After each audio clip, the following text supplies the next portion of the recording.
எனக்கு என்கேஜ்மெண்ட் ஆயிடுச்சு. மேரேஜும் நடந்தா அது உன் கூட தான். ஏய், என்கேஜ்மெண்ட் தானே இருக்கு. உன் கழுத்தில் தாலின்னு ஒன்று கட்டுனா அது நான் தான். சரியா, எழுதி வச்சுக்கோ. இப்போ சரிடா, நீ இல்லைன்னா நான் செத்துருவேன், பார்த்துக்கோ. மேரேஜ் நாளைக்கு தான்டா, எப்படா தூக்க முடியும்? நாளைக்கு தானே மேரேஜ், நாளைக்கே தூக்கிடுவோம்.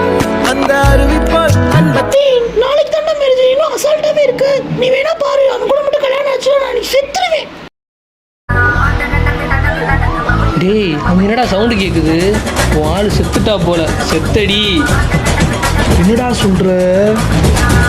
வா, என்னன்னு போய் பார்ப்போம். DJ Van Hart.